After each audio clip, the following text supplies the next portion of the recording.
Hey guys, gonna be doing another knife review here. Now that I've had all these unboxings and whatnot, I've finally had some time to use some of the knives that I've been getting, and today I'm gonna be doing it right here on the Buck Waimea. This is kind of weird. I'm also gonna note here, watching myself in this video on my MacBook, I've finally started to use iMovie, so my videos will start to be in regular plain view now. So with that out of the way, moving these, we have the Buck Waimea. Um, this is another Buck production knife, yet the designer of the knife is Tom Mayo, which I told you guys already that I've taken a liking to. Famous for using titanium handles, S30V blades, and his infamous lightning holes in his scales. He puts holes in all of his titanium folders as a kind of signature type thing, and he calls them lightning holes. That's Tom Mayo, Hawaiian knife maker. Really humble guy from what I've heard from people who know him on the forum, and just makes some really awesome knives. And fortunately for if you are interested in his knives yet don't have the budget of $1,000+ fortunate for us, he's made the production knife, the Buck TNT and the Buck Mayo, Buck Waimea, um, so it's affordable, under $200.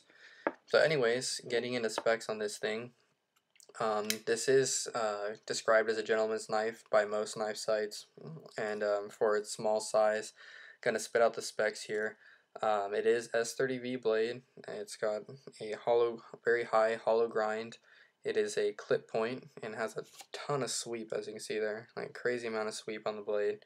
The blade length on this is 2 5/8 inches. The handle is 3 5/8 inches. So overall, just over 6 inches there. Um, Uses 6 Al 4V titanium, so that's 6 aluminum, 4 vanadium titanium mix, which all titanium handles that I own are made of. The Sabenzas, also with the Sage 2, seems to be the popular mix. Titanium clip, machine titanium clip, which holds very nice and secure, and uses all the screws on here are Torx bits, and for the clip it uses 2 screws there. This is only tip down, right hand carry only, so if you like tip up or you're lefty, that is not an option for this.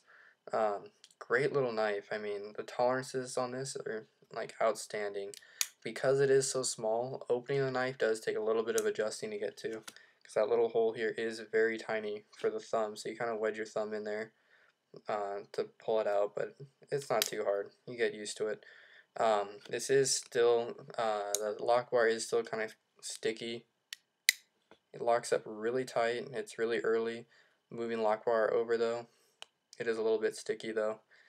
But the tolerances on this are really good. I mean, after having the Sabenza, this is definitely very tight tolerances. Blade is perfectly centered. Um, Being the 25 anniversary edition knife, the Waimea, this knife features 25 lightning holes to represent each year of his knife making there. So that's pretty cool. And I just like the designs of the holes in general, and it also lightens the knife a lot. That is one thing I do not recall off the top of my head, but this knife is very light. I want to say that it's um, about 2 ounces, just over, just under. It's extremely light and just really comfortable to hold. The majority, if not all, Tom Mayo's knives have that really hard cutout here, and that makes it really comfortable for you to just put your index finger on. Just really locks the knife in your hand when you hold it, like that there. Holding this knife, I could squeeze 4 fingers on there, but it is more comfortable leaving the pinky off and just holding it in a 3-finger grip. And most of Tom Mayo's knives have these little ramps up here on the titanium handles, so you can hold it like this with a 3-finger grip and your pinky kind of behind, or you can do 4 fingers and put your middle finger in that hole there, and you can choke up and use the flat part of the blade to put your thumb on, and that's also comfortable. This thing is razor sharp, extremely sharp. The belly on this is insane. The blade is also very cool because it's flat on the top here, and then it has a really sharp swedge. Not sharp enough to cut me, but honestly, if I did some work on the sharp maker, I can definitely make this double-sided. Wouldn't be a point to do that, but just interesting how um, sharp they made the swedge on it. Very cool though, and gives the knife some flair. The hollow grind on this is extremely high, so this thing just slices like no other, and really is just a great little gentleman's folder. Here in the camera I also have a Delica 4, so you guys can see some size reference here, and Sabenza small. And as you can see, this is a really small knife. Let me lift these up here so you can get a better view of what I'm talking about.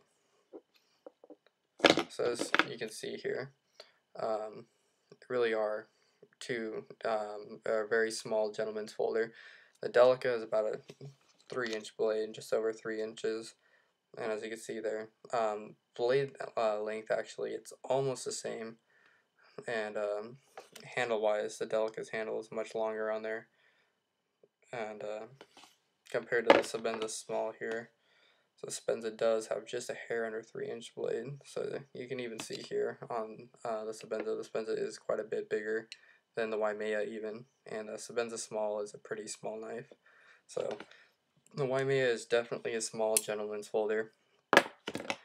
Can be heavy duty just because of the trusty TI frame lock and sharp S30V. Also forgot to mention it's got the Boss heat treat with the S30V there. And of course we got Buck on the other side with the Hawaii symbol there.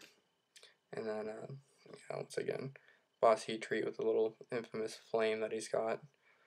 Yeah, so very cool knife. Tolerance is extremely tight. It's buttery smooth once it's out. Has a nice little click just like the Sabenza. Not quite as clicky, but that good sound. And lockup too, as you can see here. Very nice, very early. Like I said, the only stick is just, the lock bar does stick a little bit, which you can kind of hear when I disengage it there. Once it's starting to close though, it's smooth all the way down. Alright guys, well this is my review of the Buck Waimea. Before I forget, there is a lanyard hole. It's hard to tell with all these other holes, but there is a small little lanyard hole there right at the end, right here. So if you do want to throw a lanyard on it, you can. Hopefully I hit all the good notes.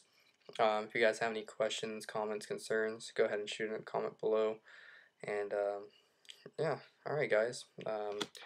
Also too, just want to throw out there, for all the new subscribers, appreciate all your subscriptions.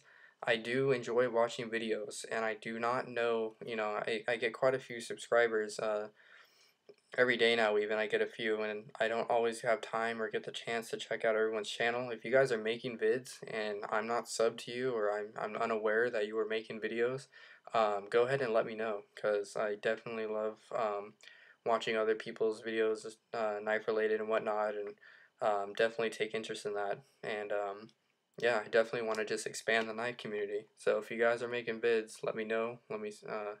I'll check them out and whatnot, and definitely shout you guys out here, because bigger the knife community is, the better.